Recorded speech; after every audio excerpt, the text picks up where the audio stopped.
Hi friends, welcome back in action. నెట్ఫ్లిక్స్లో తెలుగాడేలో కూడా ఉంది. నెట్ఫ్లిక్స్ కాబట్టి డబ్బింగ్ అయితే చాలా బాగుంది భయ్య. ఇదొక Hollywood action comedy film directed by Seth Gordon. మరీ పెద్ద ఫేమస్ డైరెక్టర్ అయితే ఏం కాదు. 2017లో బేవర్స్ మూవీని బే వాచ్ మూవీని డైరెక్ట్ చేశారు. మళ్ళీ 8 years తర్వాత ఈ మూవీని డైరెక్ట్ చేశారు. రన్ టైం 1 hour 40 minutes ఉంది.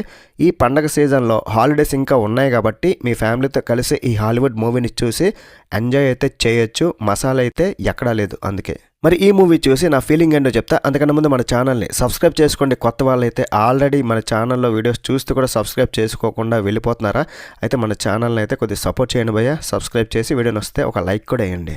ఫస్ట్లీ బేసిక్ ప్లాట్ ఏంటంటే, మ్యాట్ అండ్ ఎమిలీ మన హీరోయిన్ ఇద్దరు కూడా స్పైస్. కానీ ఒక ఇన్సిడెంట్ వల్ల ఆ వర్క్ని వదిలేసి ఇద్దరు కూడా పెళ్లి చేసుకుని హ్యాపీగా లైఫ్ లీడ్ చేస్తూ ఉంటారు.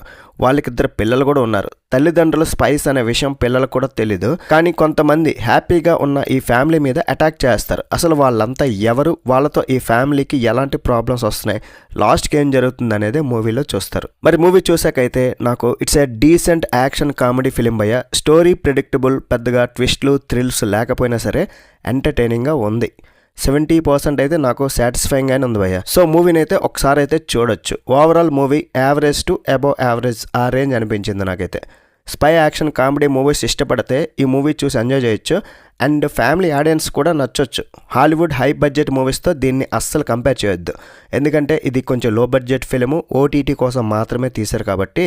అయినా సరే టెక్నికల్గా production values and background score, ఇంకా మూవీలో విజువల్స్ ఇవన్నీ కూడా బాగుంటాయి.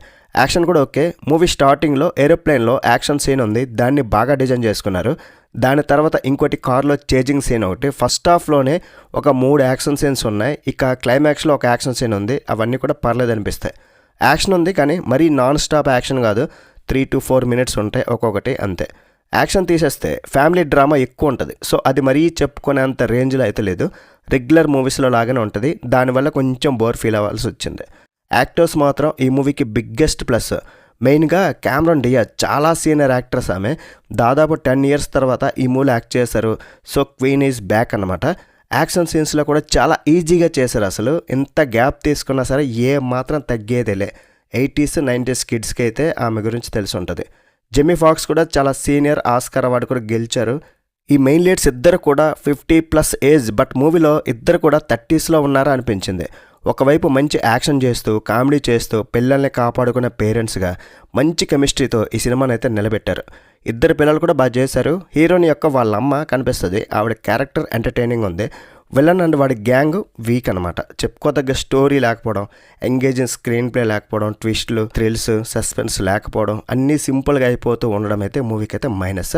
మరి ఓవరాల్గా ఈ మూవీని అయితే ఒక్కసారి అలా టైంపాస్ కోసం కూడా హ్యాపీగా చూసేయచ్చు. మరి ఈ మూవీకి నేను ఇచ్చే రేటింగ్ ఏంటంటే 3/5. That's it guys. ఇలాంటి మరిన్ని మూవీ రివ్యూస్ కోసం మన ఛానల్ సబ్స్క్రైబ్ చేసుకొని వీడియోని వస్తారు లైక్ చేయండి. అండ్ హాలీవుడ్ మూవీస్ మీ ఫ్రెండ్స్లో ఎవరైనా ఇష్టపడుతున్నారా అయితే వాళ్ళకు కూడా షేర్ చేయండి, కొంచెం సపోర్ట్ ఇచ్చేసేయండి. నెక్స్ట్ వీడియోలో మళ్ళీ కలుద్దాం గైస్. Bye bye. జై హింద్.